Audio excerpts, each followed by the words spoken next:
नमस्कार, स्वागत है आप सबका हमारे खास कार्यक्रम देश देशांतर में। मैं हूं कवीन सचान।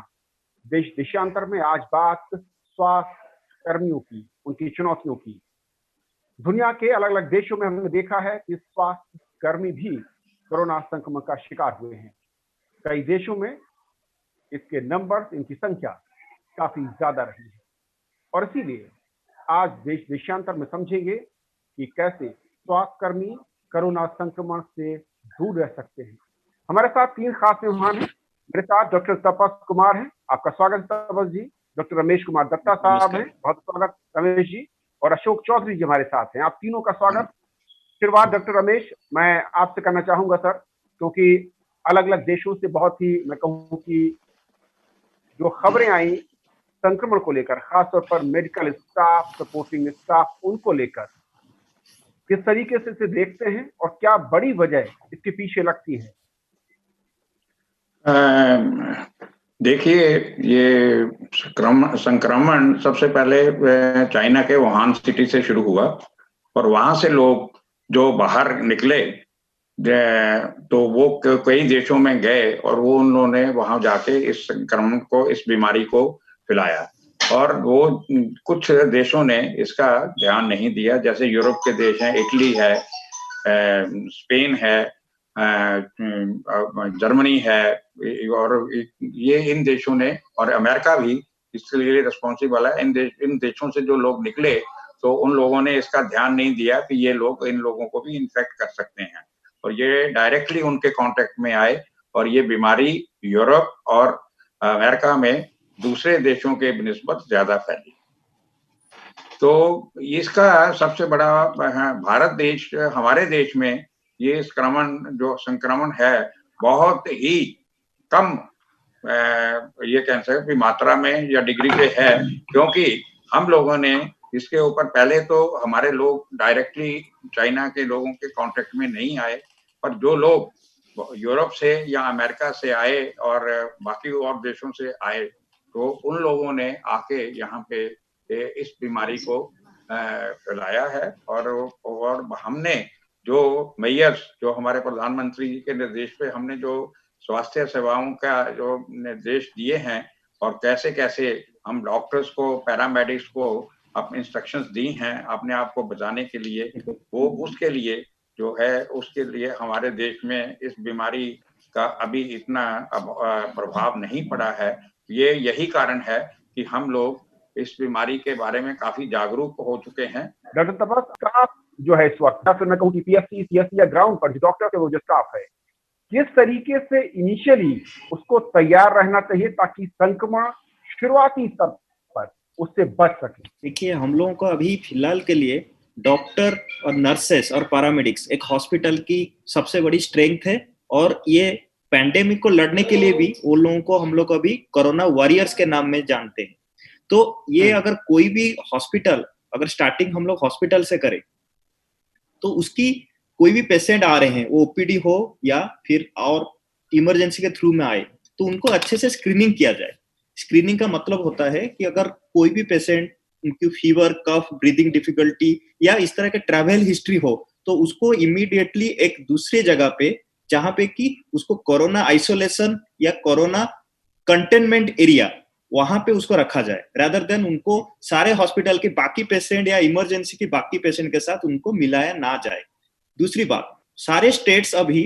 कोरोना या कोविड-19 हॉस्पिटल या डेजिग्नेटेड एरियाज को आइडेंटिफाई कर चुके हैं और उसी जगह पे ही उसको ट्रीटमेंट के लिए एडवाइस देते हैं। तो हम लोग सारे जो हॉस्पिटल्स है वो अपने पास उस तरह के पेशेंट को ना रखे, बल्कि वो रेफर करे उसी तरह के हॉस्पिटल जहां पे कि ये सुविधा अच्छे से दिया गया है और उनको अच्छे से पीपी, जो पर्सनल प्रोटेक्टिव इक्विपमेंट है, उसकी सुविधा वहां पे ज्यादा है। क्योंकि all over India, all over the world, अभी अगर कोई एक प्रॉब्लम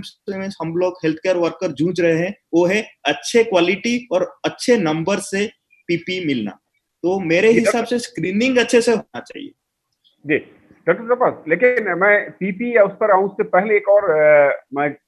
चिंता है, बहुत सारे मेडिकल स्टाफ जो कि ग्राउंड लेवल पर है, जो कि हॉस्पिटल से दूर छोटे छोटे केंद्र उपकेंद्र पर काम करता है, ग्रामीण भारत में या फिर शहरी इलाकों में भी। वहां पर स्टार्टिंग में जब कोई पेशेंट पहुंचता है, उन्हें नहीं पता कि ये संक्रमण का शिकार है या नहीं है। वहां पर न तो पीपी किट उनके पास होती है और ना हम शायद मुहैया करा सकते हैं। किस तरीके से शुरुआती वो जो फर्स्ट लेवल है वहां पर क्या आप सुझाव देना चाहेंगे उन वर्कर्स के लिए? इस तरह के मरीज अगर कोई भी इस तरह का ग्रामीण हॉस्पिटल में आए तो वहां पे वही जो बेसिक प्रिंसिपल्स है कि हम लोग वहां पे इस तरह के पेशेंट्स को देख रहे हैं तो वहां पे हम लोग उनको एटलीस्ट 1 मीटर, हम लोग 6 फीट या 3 फीट से 6 फीट के बीच में उस तरह का डिस्टेंस मेंटेन करें। वो जो हेल्थ केयर वर्कर्स है वो हैंड हाइजीन के ऊपर बहुत अच्छे से ध्यान रखे। नॉर्मली वो 20 to 30 सेकेंड्स अगर हम लोगों के पास सैनिटाइजर है तो उसके साथ उनको हैंड वॉश करे, हैंड रब करे, या फिर जो हम लोग बोलते हैं हैंड वॉश, अगर आपके पास सोप एंड वाटर है वो सिंपल है, उसी को भी हम लोग लेके 40 to 60 सेकेंड्स तक हम लोग साफ करें। दूसरी बात, रेस्पिरेटरी हाइजीन या रेस्पिरेटरी एटिकेट्स जो हम लोग कॉमन पब्लिक के लिए भी बोलते हैं, हम लोग वो हेल्थ केयर वर्कर्स के लिए भी वो चीज बोलते हैं कि उनको ज्यादा ये करना चाहिए। बिकॉज कोई भी पेशेंट वो खांस रहे हैं, छींक रहे हैं, या फिर एक पेशेंट से दूसरे पेशेंट में वो जा रहा है, कोई भी हाउस होल्ड कॉन्टैक्ट्स है, जैसे कि हम लोग मोबाइल यूज करते हैं, टेबल से, चेयर से, बुक से, तो वहां उसको भी हम लोग रेगुलरली क्लीन करना चाहिए, क्योंकि उसके लिए बहुत ज्यादा हमारे पास रिसोर्सेज की जरूरत नहीं है। रेगुलरली क्लीन करे कि वो हम लोग उसको यूज करने के बाद अपने नाक और मुंह के पास health care workers by knowingly हो या अननोइंगली हो टच ना करे, तो उनको भी वो होने का चांसेस कम हो जाता है। नॉर्मल क्लोथ मास्क, जो कपड़े का भी मास्क है,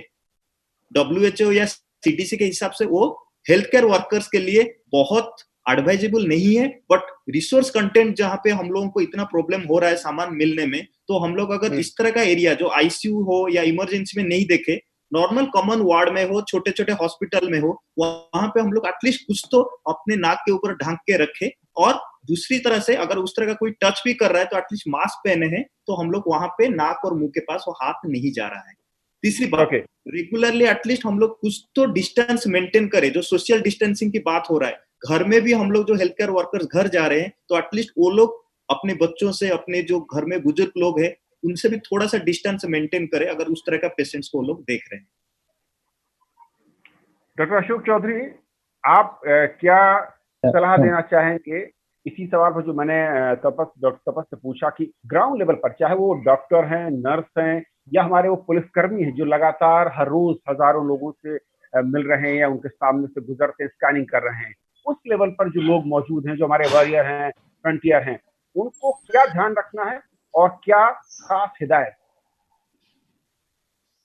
ठीक है, तो इसमें मैं 3 एरिया में ज्यादा बोलूंगा कि पहले हमको पता होना चाहिए कि हम किसको सस्पेक्ट करें। सपोज आप डॉक्टर हो या पुलिस पर्सनल हो या एडमिनिस्ट्रेटिव पर्सन हो, कोई हॉटस्पॉट एरिया में है तो आपको थोड़ा सा एक्स्ट्रा प्रिकॉशन लेनी है। कोई मरीज आपके पास आ रहे जो हम कॉमन सिम्टम्स बता रहे कि काफी लंबा टाइम से सूखा खांसी हो रही है, बुखार चल रहा है, सांस में दिक्कत आ रही है, तो आपको सस्पेक्ट होना, तो उसमें आपको थोड़ा सा एक्स्ट्रा प्रिकॉशन की तरफ से रहना पड़ेगा। तो फर्स्ट है कि मैं 2 मीटर 6 फीट डिस्टेंस में रह के कोशिश करूंगा कि जो भी हिस्ट्री कॉन्टैक्ट्स की बारे में एडवाइस, जो भी सलाह करना है। एंड सेकंड है कि अपने लिए जो पहले बताया कि मास्क, जो आप ही देख रहे जो सिंपल हम बोलते हैं सर्जिकल मास्क या ट्रिपल हेड मास्क, वो है नहीं तो हम अपने जो कॉटन मास्क बताए उसको काफी सारे साधन भी आ रहे हैं। आपने एक वीडियो देखा होगा कि वो हमारा जो सॉक्स है, सॉक्स को काट के उसके अंदर एक टिश्यू पेपर दे के उसको ट्रिपल लेयर करके वो करके एक मास्क यूज कर सकते हैं। थर्ड है कि हम सरफेस कंटामिनेशन जैसे है कि कोई भी चीज हमको टच करना है तो उसको अपना sufficient hand rubbing, liquid soap या उससे करें। सेकेंड जो है, और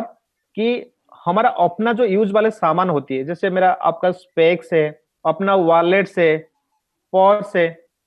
मोबाइल हो, लैपटॉप हो, वो जितना मिनिमम से मिनिमम इस्तेमाल करें। तो सबसे बेस्ट मैं बोलूंगा कि जब भी आप इसी हाई रिस्क एरिया में जा रहे हैं 6 घंटे 8 घंटे के लिए काम करने के लिए, कोशिश करें ये चीज को जितना अवॉइड कर सकते हैं। सपोज वॉलेट की कोई जरूरत नहीं है, आपका कार्ड की कोई जरूरत नहीं, मोबाइल को आप रखना अवॉइड कर सकते हैं, तो ये सब चीज में सरफेस कंटामिनेशन को हम प्रिवेंट कर सकते हैं। थर्ड है कि आपको जैसे आना होता है अपने घर में, सपोज आप आना होता है तो आप वैसे करें कि आपको अलग कपड़े को चेंज करना है, डिसइंफेक्टेंट्स जो है कि डेटॉल ऐसे कुछ पानी में रखना है, तो आप थोड़ी सी उसी हिसाब से प्रिकॉशन लेना है। ओके डॉक्टर तपस, क्योंकि शुरुआत में अगर कहूँ मास्क क्योंकि मैंडेटरी कर दिया गया है पूरे देश में, हम देख रहे हैं बहुत सारी भ्रांतियां हैं और बहुत सारे दर्शकों ने हमें ट्विटर पर, फेसबुक पर, व्हाट्सएप के जरिए सवाल भेजे। उसमें 3 खास सवाल हैं जो कि चिंता के विषय हैं। पहला ये है कि मास्क अगर हम बाजार से जो खरीद रहे हैं वो कितने घंटे तक यूज कर सकते हैं एक ही मास्क, और क्या उससे रीयूज हम कर सकते हैं या नहीं। दूसरा, घर में बना हुआ अगर मास्क है तो उसको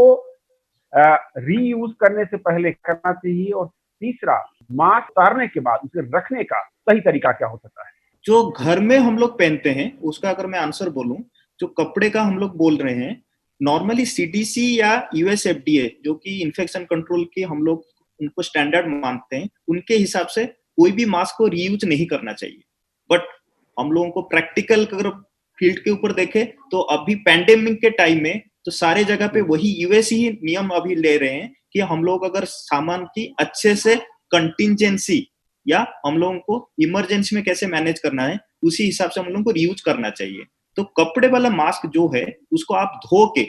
गर्म पानी में धो के उसको गर्म जगह पे धूप में सुखा के रीयूज कर सकते हैं कॉमन पब्लिक के लिए। जो FFP1, FFP2 एंड FFP3 जो 3 टाइप्स ऑफ मास्क है आज पर the assigned protection factor APF। Normally FFP1 जो सिंपल मास्क है उसकी प्रोटेक्शन फैक्टर कम है, FFP2 थोड़ा सा एडवांस है, वो 10 टाइम्स असाइन प्रोटेक्शन फैक्टर है, और FFP3 जो सबसे एडवांस है जिसमें कि रेस्पिरेटरी पार्टिकल्स को भी वो प्रोटेक्शन के हिसाब से फिल्टर कर सकता है हम लोग जो सांस लेते हैं। तो उस बेसिस में 6 से 8 घंटे तक आप एक बार में उसको यूज कर सकते हैं, उसके बाद उसको आप डिस्कार्ड करना चाहिए। बट अगेन अभी यूएस में ही इतनी 4 लाख पेशेंट्स होने के बाद वहां पे भी बोला जा रहा है कि आपको जो N95 मास्क है जो कि FFP2 या FFP3 के बीच में आता है उसको भी आप रीयूज कर सकते हैं। उसकी कुछ प्रोसेस है, आपको उसको सुखाना चाहिए, उसको अच्छे से मेंटेन करना चाहिए। बट डेफिनेटली अगर आप गाइडलाइन के हिसाब से बोलेंगे कभी ना कभी हम लोग को रीयूज नहीं करना चाहिए। बट यस, हम लोग अगर उसको कंटेमिनेटेड सॉइलिंग नहीं हुआ है, लिक्विड से पानी से भीगा नहीं है वो मास्क, तो हम लोग उसको अपने पर्सनल के लिए रख सकते हैं और नेक्स्ट डे जब हॉस्पिटल में आ रहे हैं तो हम लोग उसको फिर से यूज कर सकते हैं। To just concert the demand. और एक चीज और है डॉक्टर थप्पस, क्योंकि थोड़ा सा और मैं चाहूंगा कि आप क्लैरिफाई करें कि जो आम पब्लिक है, हम जैसे लोग जब बाहर जा रहे हैं वो किन किन मास्क को ही इस्तेमाल करें, और जो डॉक्टर्स या वो स्टाफ जो फ्रंट पर है, हॉस्पिटल्स में है, PHC CSC पर है, या फिर पुलिसकर्मी जो सीधे तौर पर मैं कहूँ कि हर रोज कई सौ लोगों के साथ वो इंटरेक्शन हो रहा है, उनको किस तरीके के मास्क की जरूरत है। और दूसरा, मास्क उतार के अगर रीयूज करना चाहते हैं उसे रखने का तरीका क्या है, क्योंकि कुछ जगहों पर इस तरह की खबरें आई कि अगर किसी लेयर पर आप रखते हैं तो हो सकता है कि वो संक्रमण उस लेयर के जरिए किसी दूसरे तक पहुंचने का खतरा भी हो। ये बहुत ही अच्छे क्वेश्चन आप पूछे। जो कॉमन पब्लिक है, जैसे कि घर में कोई है जो कि हॉस्पिटल या हेल्थ केयर वर्कर के साथ उनका कोई कंटेमिनेशन होने का या प्रोसेस में या ट्रांसमिशन होने का चांसेस नहीं है, वो लोग सिंपल कपड़े में अपने घर में बनाए हुए मास्क भी पहन सकते हैं। उनको बहुत ज्यादा वो 2 लेयर या 3 लेयर या N95 मास्क की जरूरत नहीं है। वो लोग उसको रेगुलरली साफ करें और ठीक एक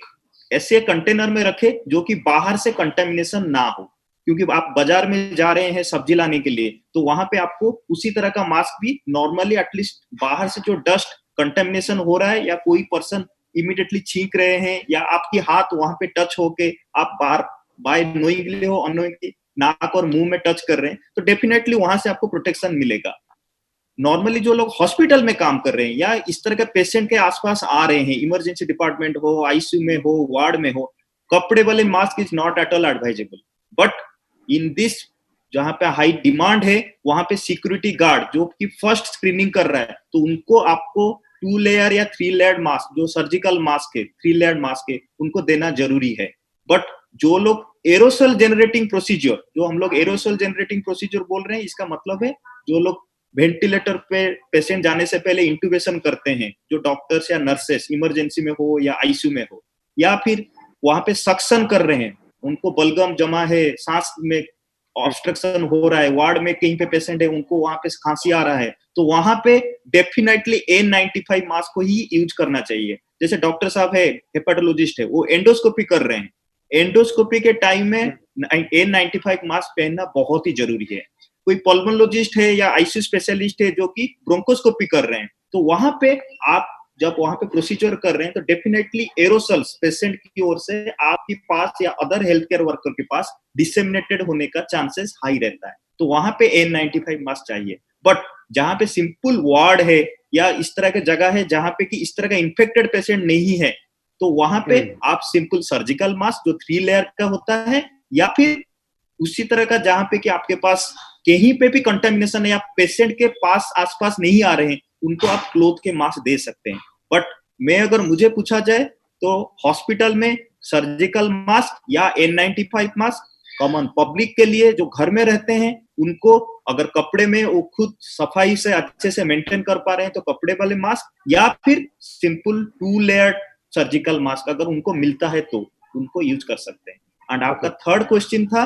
कि अगर हम लोग उसको रखे तो कहाँ पे रखे तो कि वो कंटेमिनेशन ना हो। आप एक अभी वीडियो देखे होंगे जो कि यूट्यूब में आया है,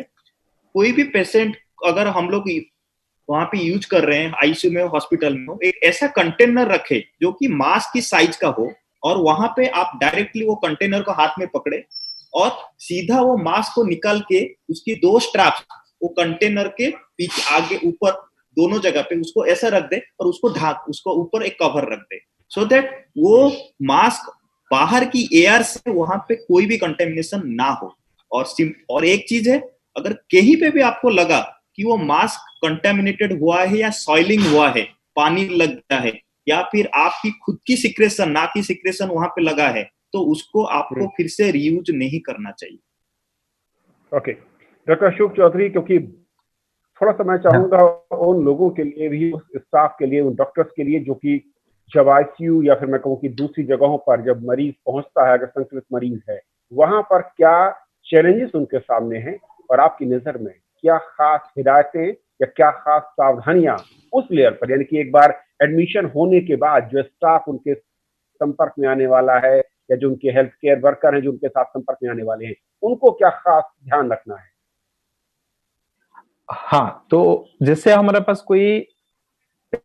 पेशेंट आते हैं कि जिसको हम सस्पेक्ट कर रहे हैं, क्योंकि पहले तो आएंगे सस्पेक्शन से, जो हमारा 3 सिम्टम के हिसाब से आपको लगा कि high risk of corona infection होना है,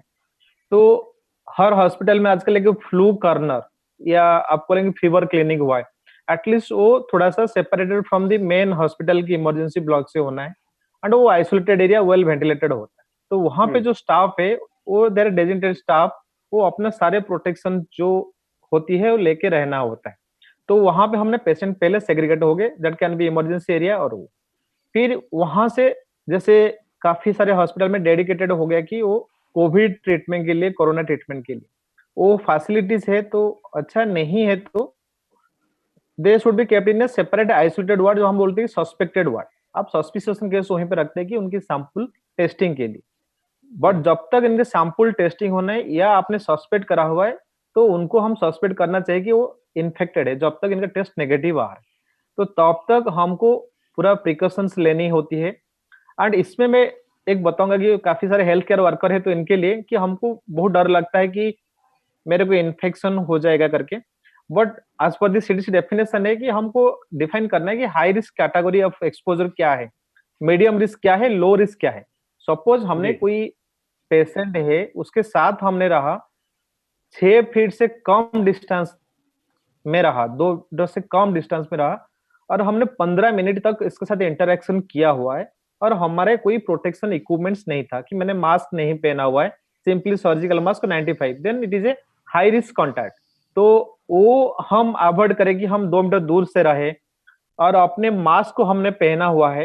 and interaction time less than 15 minutes हो रहा है, तो it is unlikely to have a high risk group. तो ये रहा कि पहले हमारे हेल्थ केयर वर्कर के मन में जो डर है वो उसको थोड़ा सा दूर करने के लिए। फिर कन्फर्मेशन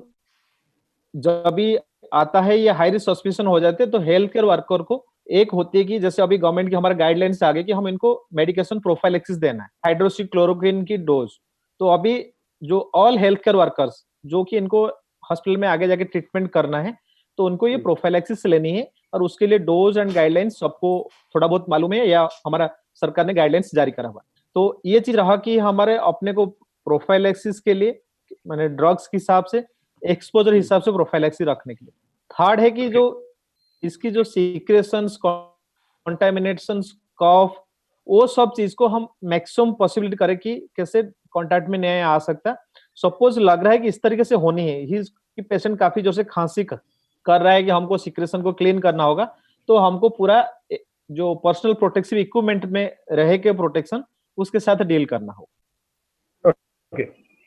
डॉक्टर तपस, अब एक बहुत अहम मसले पर मानना चाह रहा हूँ, क्योंकि बहुत सारे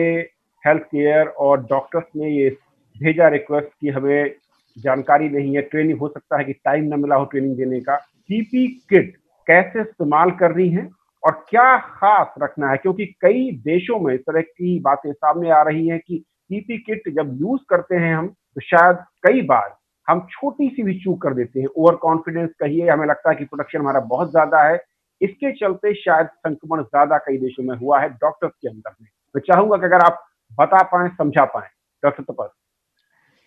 ये एक सबसे इम्पोर्टेंट अभी हेल्थ केयर वर्कर्स के लिए जानना जरूरी है कि पीपी क्या होता है और पीपी को हम लोगों को कैसे स्ट्रिक्ट वे में उसको पहनना चाहिए, क्योंकि पीपी का सबसे इम्पोर्टेंट चीज है, अगर आप एक भी स्टेप कहीं पे गलती कर दिए और आप पेशेंट के आइसोलेशन रूम के अंदर ऑलरेडी है या जा चुके हैं, तो आप वहां से फिर से वापस आना है और वहां पे बीच में आप कुछ भी चेंजेस नहीं कर सकते। नॉर्मली एक मिसकंसेप्शन में सिंपल वर्ड में बोल रहा हूँ, अगर हम लोग मास्क पहने हैं और वो मास्क कहीं ना कहीं ढीला हो गया, तो मैं उसको आईसीयू के अंदर फिर से उसको चेंज कर सकता हूँ। बट वहां पे जब पेशेंट आपके आगे जो कोविड सस्पेक्ट है या कोविड डायग्नोस्ड है, वहां पे आप कुछ भी चेंज कर रहे हैं तो आप अपने ऊपर ही वो रिस्क ले रहे हैं, थोड़ा सा भी चूक से और आपको भी वो कोविड होने का चांसेस हाई हो जाता है। तो एक एक स्टेप्स आपको ज्यादा अच्छे से जानना जरूरी है, और उसके लिए एक चेकलिस्ट एवरी हॉस्पिटल, जो आईसीयू हो या वार्ड हो जहां पे कि कोविड पेशेंट को रखा जा रहा है या पीपी यूज हो रहा है, वहां पे रेगुलरली ट्रेनिंग होना चाहिए। बिकॉज अगर मुझे पूछा जाए तो एक अच्छे से पीपी पहनने के लिए, जिसको डर्निंग बोलते हैं, putting up, putting on and doffing, जो कि टेकिंग आउट, तो उसके लिए मिनिमम 8 से 10 मिनट लगते हैं। अगर आप उसमें थोड़ा सा भी जल्दी में कर लिए और एक स्टेप गलती हो गया, तो आप अपने ऊपर बहुत ज्यादा उसमें रिस्क ले रहे हैं। तो मैं आपको कुछ स्टेप्स बोलूंगा, उससे पहले कुछ इंस्ट्रक्शंस बोलूंगा कि जब डर्निंग या डफिंग हम लोग कर रहे हैं तो कुछ ऑलमोस्ट लाइक 8 to 10 चेकलिस्ट होता है। तो पहला चेकलिस्ट है डर्निंग एंड डफिंग, ये दोनों सेपरेट प्रोसेस है, तो एक जगह पे आपको दोनों प्रोसेस नहीं कर सकते। इसका ये मतलब हुआ कि आप अगर यहीं पे पहन के आईसीयू के जो आइसोलेशन रूम के अंदर जा रहे हैं, तो वहां से निकलने के बाद उसी जगह पे डफिंग नहीं कर सकते हैं, क्योंकि वो एरिया क्लीन एरिया है। अगर आप वहां से आए जब पेशेंट को मैनेज करके या उसका कोई प्रोसीजर करके, तो आप ऑलरेडी इन्फेक्टेड है, तो वहां पे अगर आप ऑलरेडी उसको जो आपका जो कपड़े पहने, जो पीपी पहने, वो निकाले, तो वो प्रोसेस जो है, वो एरिया जो है कंटेमिनेटेड हो गया। ये फर्स्ट है। कोई भी पीपी पहनने से पहले नॉर्मल हॉस्पिटल के जो स्क्रब सूट्स होते हैं उसको पहनना चाहिए। जैसे मैंने ये हॉस्पिटल का स्क्रब सूट पहना है, तो नॉर्मली क्या होता है, बहुत सारे डॉक्टर्स और नर्सेस होते हैं, वो अपने नॉर्मल जो कैजुअल वेयर्स होता है या फॉर्मल वेयर्स होता है, उसके ऊपर गाउन पहन के, व्हाइट कोट पहन के हॉस्पिटल में राउंड ले सकते हैं। बट पीपी पहनने के लिए आपको हॉस्पिटल की स्क्रब सूट पहनना बहुत जरूरी है। ये फर्स्ट पॉइंट नंबर 1 है। सेकेंड, ये आपको दोनों डिफरेंट प्लेस में होना चाहिए। थर्ड, आपको डिफरेंट कंपोनेंट्स ऑफ पीपी को जानना जरूरी है। पीपी का फुल फॉर्म होता है पर्सनल प्रोटेक्टिव इक्विपमेंट, तो वो आपकी बॉडी के हिसाब से प्रॉपरली फिट हो रहा है या नहीं हो रहा है। हो सकता है मुझे एक पीपी बहुत टाइट हो और मैं अगर उसको बिना जांच किए पहन लिया, तो जब आइसोलेशन रूम के अंदर पेशेंट के आगे हूं, वहां पे मैं कुछ प्रोसीजर करने के टाइम में मुझे वो प्रोसीजर करने में दिक्कत हो रहा है, या वो हो सकता है कि वो पीपी वहां पे जो गाउन है वो फट जाए, और वो बीच में आइसोलेशन रूम के अंदर फट गया, that means I am expose to that COVID risk, मुझे होने का चांसेस हाई हो गया। तो इसीलिए आपको पीपी पहनने से पहले आपको उसके साइज के बारे में और उसकी फिटनेस के बारे में आपको जानना जरूरी है। हो सकता है प्रिफरेबली थोड़ा सा बड़ा साइज आपके साइज से पहनना अच्छी बात है। देन फोर्थ पॉइंट जो कि बहुत इंपॉर्टेंट है, पीपी पहनने से पहले आपको दो चीज के ऊपर ध्यान रखना है। एक है पानी पीना है, क्योंकि आप नॉर्मली जो पीपी पहनते हैं वो 6 से 8 घंटे तक ड्यूटी करते हैं, बीच बीच में 1 घंटा 2 घंटे में वो बाहर नहीं आ सकते हैं। तो आपको अगर हाइड्रेशन के ऊपर ध्यान रखना है, आपको मिनिमम 1 ग्लास 2 ग्लास जो भी पानी पीना है वो पानी पी के ही पीपी पहनने। सेकेंड चीज, वॉशरूम यूज करना है, ये बहुत इंपॉर्टेंट चीज है। तो आपको पहले वो वॉशरूम करने के बाद ही आपको पीपी पहनना है, क्योंकि 6 घंटे तक आप वो पीपी रूम से बाहर नहीं आ सकते। इमरजेंसी चीज अलग होता है, बट नॉर्मली वर्ल्ड वाइड ये एडवाइस दिया जाता है कि 6 घंटे तक आपको ये कोशिश करना है कि आप वॉशरूम नहीं आए या पानी या फूड वगैरह कुछ भी नहीं ले सकते। फोर्थ पॉइंट, अगर आपके पास कोई ज्वेलरी हो, वॉच हो, मोबाइल हो, वॉलेट हो, उसको आपको बाहर अलग एक जगह पे रख के ही पीपी पहनना है। उसके बाद आइसोलेशन रूम के अंदर जाना है, क्योंकि एक बार आप पीपी पहन लिए, you can not use any of these things. तो बेटर है to keep it aside and then use the PP. Then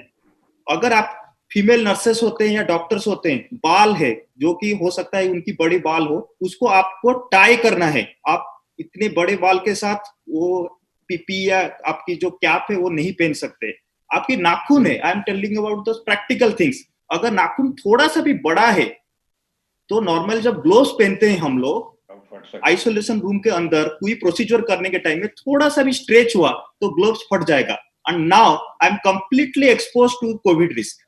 आप टोटली आइसोलेशन के अंदर आप अपने को एक्सपोज कर दिए कोई भी इंफेक्शन होने का। तो इसीलिए ये सारा चीज प्रैक्टिकल चीज है जो कि आपको याद रखना है before going for donning and doffing. Then अगर आपको किसी भी जगह पे लग रहा है आइसोलेशन रूम के अंदर, आईसीयू के अंदर आप पीपी के साथ है, आपको लग रहा है कि मैं शायद कंटामिनेट हो गया हूं, अगर ये सिंपल है जो कि हाथ में थोड़ा सा कहीं पे टच हो गया, बॉडी में लग गया, तो आप सिंपल हैंड हाइजीन वहीं पे कर सकते हैं। बट इस तरह का कोई स्प्लैश हुआ या आपकी जो गाउन है वो वेट हो गया, आपको लग रहा है कि I should be doffing out right now, आपको लग रहा है कि मुझे बाहर आना चाहिए और कपड़ा को चेंज करना चाहिए, तो इमीडिएटली आ जाइए, रादर देन अवॉइड कर रहे हैं, कोई देखा नहीं है मुझे, या मुझे लग रहा है कि मैं और 1 घंटे के बाद तो मेरा ड्यूटी खत्म हो जाएगा। ऐसे भूल मत करिए, क्योंकि 1 घंटे की जो भूल है वहां पे आप वो प्रोसीजर या आईसीयू के अंदर आप और 1 घंटा ड्यूटी कर लिए, आपके ऊपर वो हाई रिस्क एक्सपोजर के ग्रुप में आप आ जाएंगे। अगर इमीडिएटली हुआ है बाहर आ जाइए। ठीक है डॉक्टर रमेश सर, तो मेरा सवाल अब ये है कि जैसा कि हमने देखा डॉक्टर तपस को और डॉक्टर अशोक ने जो बताया, कितना इंपॉर्टेंट आपको लगता है इस वक्त और किस तरीके से, क्योंकि आप आईएमए के साथ जुड़े हुए हैं और जो इस वक्त जरूरत है देश में डॉक्टरों को अवेयर करने की, क्या और कदम आपको लगता है जो उठाए जाने चाहिए स्वास्थ्य सर्विसेज में लगे लोगों की सुरक्षा और उन्हें संक्रमण से बचाने के लिए? देखिए, इस वक्त स्वास्थ्य कर्मियों को बचाने के लिए जो डॉक्टर तपस ने और डॉक्टर अशोक चौधरी ने बताया वो जो उपाय हैं वो तो बहुत जरूरी चाहिए, पर ये उपाय हॉस्पिटल्स में ये हो रहे हैं। जो जनरल डॉक्टर्स हैं, मैं रिप्रेजेंट करता हूं as a finance secretary of Indian medical association, मैं जनरल डॉक्टर्स को अवेयर, तो उसमें उनको अवेयर करने की जरूरत है कि वो पेशेंट से अपना डिस्टेंस रखें, 1 मीटर से ज्यादा का, ग्लव्स पहन के रखें, हैंड सैनिटाइजर्स का यूज करें, अपने फेस मास्क जो है हो सके तो N95 हर डॉक्टर के पास अब तो अवेलेबल है और हमारे देश में पर्याप्त मात्रा में उपलब्ध हैं। तो हमारे आज के खास कार्यक्रम देशांतर में फिलहाल इतना ही। आप तीनों मेहमानों का बहुत बहुत शुक्रिया और उम्मीद करते हैं कि हमारे तमाम वो health worker, health staff, doctors और दूसरे जो जमीन पर काम करने वाले पुलिसकर्मी या दूसरे साथी हैं, वो इन तमाम सावधानियों को बरतते हुए अपने काम को अंजाम देंगे, ताकि कोरोना संक्रमण के खतरे से आप खुद को दूर रखें, स्वस्थ रहें और आप देश की सेवा करते रहें। फिलहाल इतना ही। नमस्कार।